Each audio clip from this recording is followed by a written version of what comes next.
Presencia de Satán en el mundo moderno. Nuestro punto de partida después de los muchos relatos que hemos hecho, tanto de casos de infestación diabólica, cuanto de casos de posesión, estamos ya en situación de rechazar ciertas aseveraciones que han pretendido pasar por científicas. No hace mucho tiempo, era mal visto creer en la existencia real del demonio y en su acción en el mundo. Daremos un ejemplo típico de los desprecios de lo que se llamaba la ciencia, con respecto a la enseñanza de la teología religiosa. Nada más cortante, como vamos a verlo, pero en nuestra opinión, nada más estrecho y más falso. Un médico, el Dr. Legge, publicó en 1884 un libro intitulado Urbain Grandier y las posesas de Loudun, y no vaciló en proclamar en forma perentoria: la ciencia ha sacudido hoy en día el yugo de la teología, no admite ya recurrir a las influencias diabólicas o divinas. Hace ya mucho tiempo que maestros ilustres estudian esas singulares afecciones neuropáticas que pasaban antaño por enfermedades sobrenaturales. Gracias a sus trabajos, a la impulsión que ellos han dado a las investigaciones contemporáneas, Satán, el ser imaginario, ha desaparecido completamente, el campo pertenece sin discusión a la realidad científica. Los histéricos, como todos los otros enfermos, son cosas de médico y no del sacerdote o del monje exorcista. Citado en M. de la Vigne de Villeneuve, Satán en la ciudad, página 50. Pero la opinión del Dr. Legge no es ya la de todos los médicos.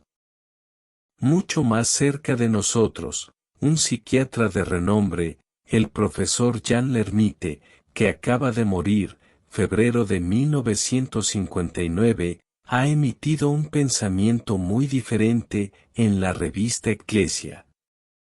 De octubre de 1954, bajo el título sugestivo, ¿los posesos son locos?, escribe categóricamente: por más que el espíritu científico y crítico haya disipado muchas nubes y arruinado innumerables mitos, no es menos cierto que en nuestro mundo moderno el número de posesos demoníacos es considerable. Y fundo esta afirmación sobre una larga experiencia personal. Está, pues, permitido creer en el diablo, creer en las infestaciones, creer en los hechos de posesión, sin que la ciencia más exigente tenga por qué elevar una objeción. Para un católico Satán es alguien. Satán no es una abstracción, una invención imaginaria, un personaje de ficción, un artificio de novela. Satán no es tampoco el nombre mítico puesto por la ignorancia a enfermedades nerviosas que solo tienen que ver con la medicina y nada tienen que ver con la teología. Pero, no lo olvidemos, los hechos espectaculares que hemos presentado no son lo esencial de la acción del demonio entre los hombres. Podemos comparar los hechos de posesión a manifestaciones análogas, en sentido contrario, a las apariciones de la Virgen o de los santos. Estas apariciones tienen su razón de ser para sacudir las almas y reavivar la fe. Pero la acción de Dios, de la Virgen y de los santos, su acción íntima, profunda, cotidiana, o para decirlo mejor, incesante por la gracia, es infinitamente más importante. Igualmente, el hecho de la presencia de Satán en las instituciones, en las costumbres, en la vida humana, individual, familiar, nacional e internacional, tal como querríamos tratar de describirla, es una cosa mucho más vasta, más grave, más temible para todos nosotros. Que una pobre mujer sea poseída y que esté sometida por el demonio a toda suerte de bromas groseras del estilo de las que acabamos de relatar, es muy afligente para ella y muy impresionante para nosotros. Pero que naciones enteras, en cierto modo, bajo el yugo del demonio, al punto de sufrir una especie de posesión colectiva, como parece indudablemente que ocurre ante nuestros ojos. Es infinitamente más aterrador y eso puede tener consecuencias temibles de otra manera.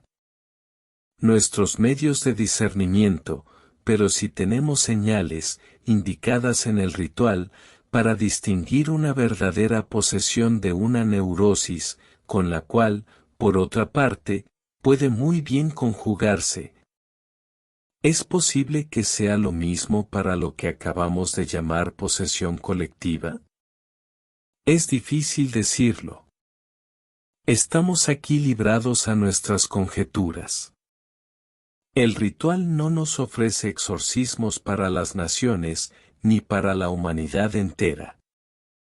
Sin duda el hecho de que un papa tan inteligente como León XIII haya creído deber agregar en cada misa privada un exorcismo caracterizado por su invocación a San Miguel, indica que él creía en infestaciones demoníacas particulares de nuestro tiempo. ¿Sobre qué fundaba este pensamiento? ¿Cómo discernir la presencia de Satán en el seno de nuestro mundo moderno? Todo el asunto está ahí. Dos escollos hay que evitar en la solución que vamos a aportar. El primero sería el de ver tanto a Satán por todas partes que las responsabilidades humanas queden arruinadas. Y el segundo, de no ver a Satán por ninguna parte, bajo el pretexto de que la malicia humana basta para explicar todos los desórdenes de los cuales somos testigos horrorizados. Los demonios y los hombres pueden muy bien tener su parte en los males de los cuales nos quejamos, sea porque nos amenazan, sea porque ya nos han alcanzado. Existe un cuerpo místico de Cristo y nos halagamos de formar parte de él. Pero hay, o puede haber también, un cuerpo místico de Satán que reúne a todas las inteligencias maléficas de la humanidad y del infierno. En un texto que el breviario romano hace leer a los reclutados en las órdenes, en el primer domingo de Cuaresma, San Gregorio el Grande nos dice, indudablemente el diablo es el jefe de todos los malos, iniquorum, y todos los malos son los miembros de esa cabeza. Y cita como miembros de ese cuerpo diabólico, Pilatos, los verdugos que crucificaron a Cristo, etc. A ese paso existen pocos hombres, aun entre los cristianos, que no estén expuestos a ser, una u otra vez, miembros de Satán. Pero el pecado que es retractado tan pronto como se lo comete, el pecado del cual se sabe hacer penitencia, no constituye propiamente hablando una pertenencia de Satán. Es un accidente, un paso en falso, una caída. No podría evitar que sigamos hacia adelante. El cuerpo místico de Satán está formado por los humanos que se convierten en sus cómplices, que están prontos a seguir sus sugerencias, que viven de acuerdo con sus inspiraciones y sus principios. ¿Cómo se manifiesta Satán? Abordemos el problema más ajustadamente. ¿En qué reconocemos, sobre todo, la presencia de Satán? Es al Evangelio, fuente de toda claridad para nosotros, que conviene preguntárselo. Jesucristo ha dicho sobre Satán cierta cantidad de cosas que debemos reunir y meditar. Hablando a los fariseos que no cesaban de acosarlo, dijo un día, vosotros tenéis por padre al diablo, y deseáis cumplir los deseos de vuestro padre. Él era homicida desde el principio y no se mantuvo en la verdad, porque no hay verdad en él. Cuando habla la mentira, habla de su cosecha, porque es mentiroso y padre de la mentira. Juan 8, 44. ¿Acaso esto no está suficientemente claro? Si queremos saber cómo se manifiesta la presencia de Satán entre nosotros, en la fecha misma en que estamos, tratemos de discernir las grandes mentiras de estos tiempos por una parte y los progresos logrados en el arte de matar a los hombres, por la otra. Cuanto más esté embebida de mentiras una época, cuanto más sea tenida en menos y sea aplastada la vida de los hombres bajo la amenaza de la muerte, más estará ahí Satán. ¿Podemos dudar de estos dos puntos? La mentira y el homicidio, he ahí las dos señales de la presencia de Satán. No corremos, pues, el riesgo de equivocarnos al afirmar esta presencia en el corazón de las principales mentiras y las principales amenazas de matanza que comprobamos en este momento. La mentira por excelencia, Dios no existe. Si hay una mentira que ha adquirido, ante nuestros ojos y en nuestra época, una extensión que los siglos anteriores no conocieron, es la negación de Dios, a la cual podemos agregar, como sombra que sigue a una personalidad viviente, la negación del diablo. Durante largos siglos, el demonio, en las religiones paganas, había conseguido hacerse adorar, bajo los nombres de falsos dioses. Pero la creencia en Dios no estaba atacada.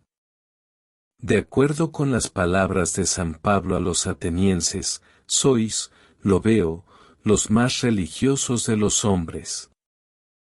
Hechos de los Apóstoles, 17, 22, adoraban en efecto tantos dioses y hasta un dios desconocido por miedo de olvidarse de alguno.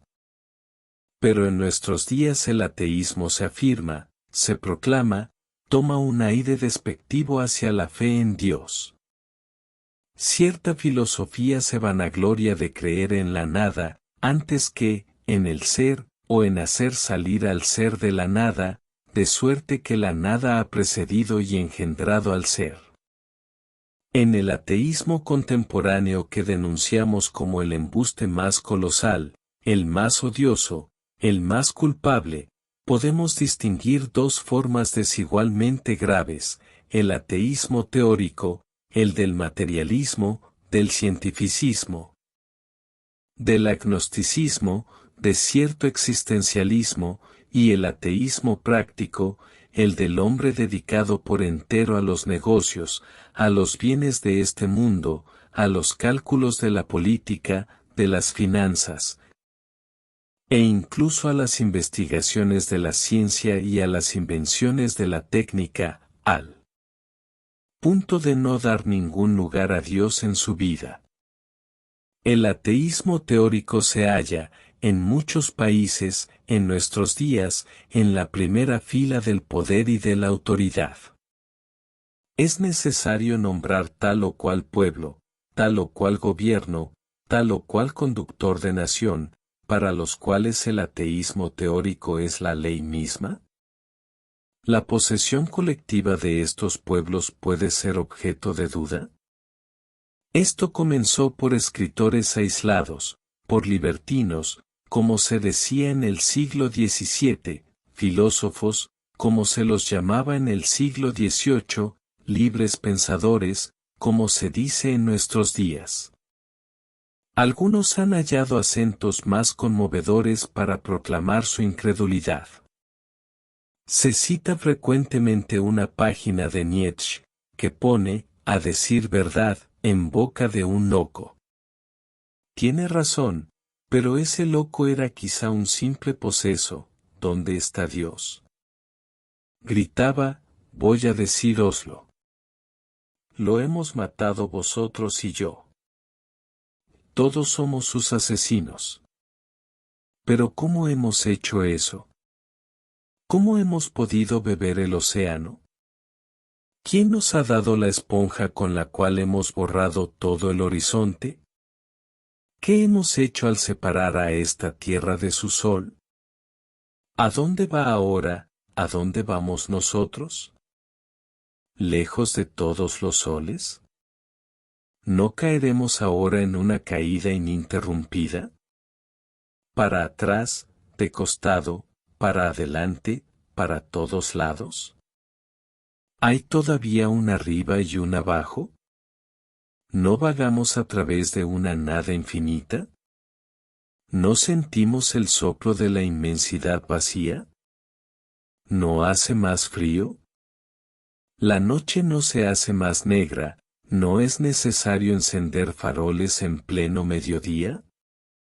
¿No oís ya el ruido de los enterradores que llevan a Dios a la tierra? ¿No sentís ya el olor de la podredumbre de Dios? Porque los dioses también se pudren. Dios está muerto. Dios permanecerá muerto y nosotros lo hemos matado. En estas líneas, que acento de pesar, de remordimiento, de ira, de temor. Ninguna duda que es este el embuste por excelencia, la mentira de mentiras. Decir de Dios que no existe, es como decir, el ser no existe. El nombre de Él es, en efecto, aquel que es. De acuerdo con las palabras de Víctor Hugo, es enloquecidamente. Ahora bien, ante nuestros ojos, grandes pueblos están sometidos a ateos que hacen profesión de ateísmo, que se ríen de la fe, que niegan todo lo que supera las comprobaciones de la ciencia, tal como ellos la comprenden, es decir, haciendo contingencias de lo absoluto. Es para preguntarse si algunos de estos amos del mundo, de nuestro mundo que se ha tornado tan pequeño por el acrecentamiento rápido de los medios de comunicación, no son lisa y llanamente tenientes de Satán en persona y hasta médiums de Satán. Un médium de Satán. Este mismo vocablo ha sido empleado en el largo volumen publicado sobre Satán por los estudios carmelitanos, hace 11 años, desquice, 1948, por don Alois Maher, refiriéndose a Hitler. Como se trata de un muerto, podemos dar su nombre. Para los que viven, que vemos agitarse delante de nosotros, es inútil designarlos por sus nombres, ni uno solo de nuestros lectores podría equivocarse sobre ellos. Citemos, pues, a don Alois Maher, cuyo texto es tan vigoroso y tan claro. El medium, escribe, por el cual Satán tendía a echar por tierra todas las normas del derecho y de la moral, que, hasta entonces, tanto por tradición como por naturaleza, y, a pesar de toda la descristianización progresiva, estaban todavía generalmente reconocidas, ese medium era Adolf Hitler. No existe ninguna otra definición más breve, más precisa, más adaptada a la naturaleza de Hitler que esta absolutamente expresiva, medium de Satán. Si es característico de todos los mediums sin excepción que sean moralmente de menos valer, tanto desde el punto de vista del carácter, cuanto, del punto de vista de la personalidad. Entonces esto vale a fortiori para un medium del demonio. Cualquiera que se deje influir por las fantasmagorías, no puede ver en Hitler a una gran personalidad, desde el punto de vista del carácter y de la moralidad. El general Jodl dijo de él en el proceso de Nuremberg, era un grande hombre, pero un grande hombre infernal. Mentira y homicidio, estas dos particularidades no están en evidencia en la carrera de un Hitler. Y no debemos decir otro tanto, sino más, de su rival Stalin. La presencia de Satán en nuestro mundo y en nuestra época, la posesión colectiva de pueblos enteros, no debería, creemos nosotros, dar lugar a duda en el caso del nazismo, felizmente efímero en alemán. Y en el caso mucho más temible porque más durable, más amenazador, más arrogante, del comunismo en países inmensos como Rusia y la China popular. Es de creer que Satán está ocupado en preparar la catástrofe más horrorosa que la tierra pueda imaginar y temer. Tanto más cuanto que las mentiras, en estos tiempos, están armadas de medios, hasta ahora desconocidos, de destrucción homicida. Pero antes de considerar esta segunda particularidad de la manifestación de Satán, sigamos considerando el poder de mentira que despliega ante nosotros en la hora actual. Mentiras y contradicciones. La negación de Dios es el primero y más grave de los embustes de nuestro mundo actual. Pero no es el único. Estamos sumergidos en la mentira, hasta el punto de respirarla sin casi darnos cuenta. Y la señal de esta mentira es la contradicción. Si Dios no existe, ¿quién entonces es Dios? No decimos, el demonio, porque Satán, en su rabia por ver negar a Dios, prefiere negarse a sí mismo, antes que rebelarse. Los ateos de nuestros días, al mismo tiempo que niegan a Dios, quieren también negar al demonio. No queda más que el hombre. ¿Somos entonces nosotros los que somos Dios? Son nuestra ciencia, nuestra técnica, nuestra inteligencia las que tienen el dominio soberano sobre todas las cosas. Somos dioses. Pero no tenemos alma, puesto que solo existe la materia sola. O si tenemos alma, expresión que significa solamente que vivimos y pensamos, no se trata para nada de almas inmortales. Cuando el hombre muere, todo muere. Si Dios ha muerto, todas las veces, actualmente, que muere un ser humano, muere un Dios. Negar a Dios, negar a Satán, negar el alma inmortal, negar la diferencia entre el bien y el mal, negar el pecado, negar la virtud, negar el cielo, negar el infierno. He aquí algunas de nuestras negativas embustes. Y si después de eso nos glorificamos, si hacemos de nosotros mismos los únicos dioses que existen, es pura contradicción. El ser y la nada se confunden. Al suprimir toda religión convertimos al nihilismo en la religión posible. Y como esto no impide los grandes discursos, las grandes promesas, las grandes ilusiones, sobre todo, una vez más, todo en la política, en la filosofía, en la agitación actual, se resuelve en una inmensa contradicción. Ya no se trata de conquistar solamente el mundo terrestre, sino el universo astral. Y todo eso no es más que truanería, vana demostración de poder, todo eso no es más que vanidad y desesperación. Mientras tanto los hombres se multiplican con un ritmo que espanta a ciertos hombres de Estado, se hacen cálculos sobre el número de habitantes que puede alimentar el planeta. Se siente pavor ante el pensamiento de los 1.000 millones de bultos de arroz que se necesitarán de aquí a 40 años, o quizá antes, para la China solamente.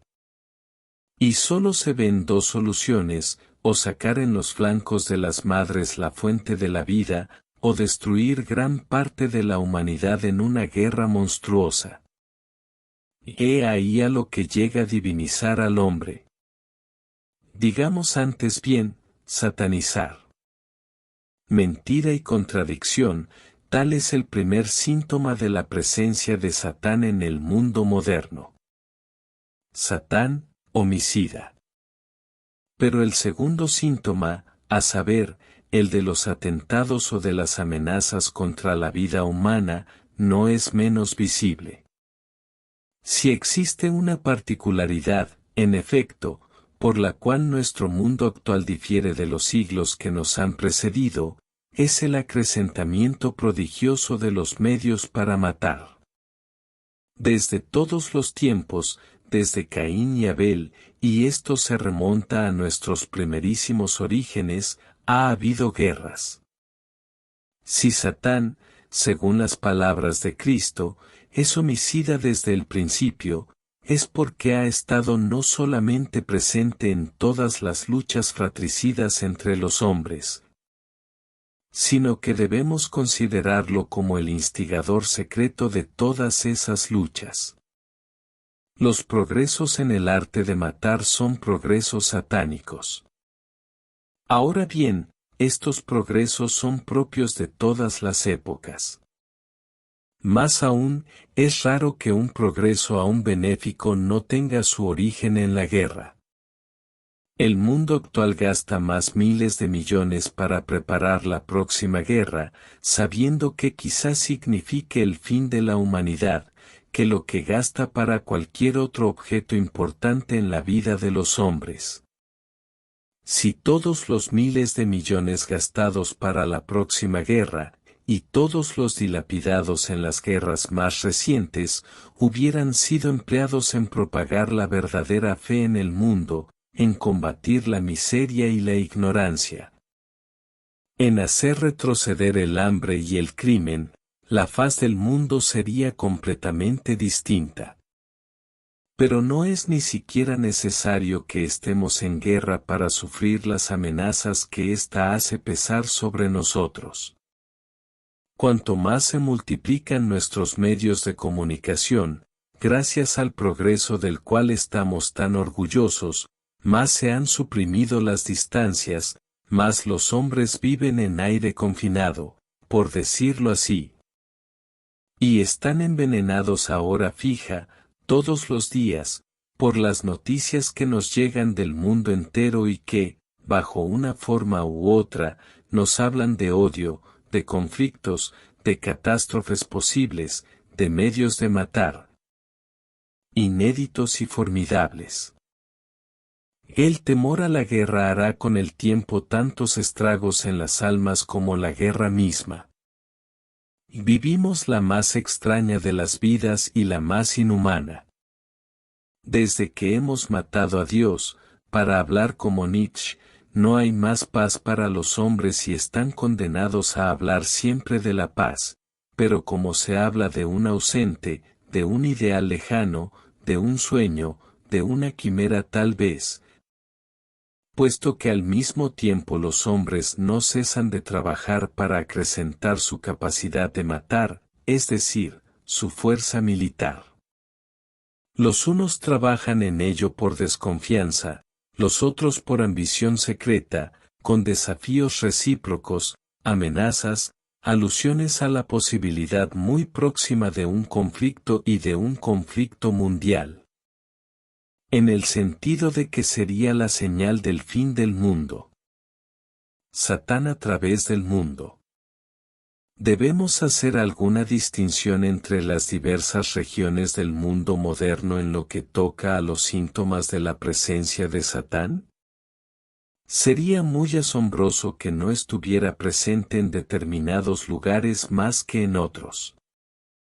En un libro que ha sido vivamente discutido y en el cual, junto con algunos rasgos brillantes o aceptables, encontramos puerilidades, opiniones heréticas, sobre las cuales volveremos, hasta blasfemias inconscientes. Giovanni Papini ha intitulado uno de sus cortos capítulos, La tierra prometida de Satán. Con curiosidad deseamos saber cuál es esta tierra. ¿A qué pueblo puede atribuírsele el nombre de hijo mayor de Satán? No sin estupefacción descubrimos, por Papini, que esta tierra es Francia y que ese pueblo somos nosotros. Fin del capítulo 5.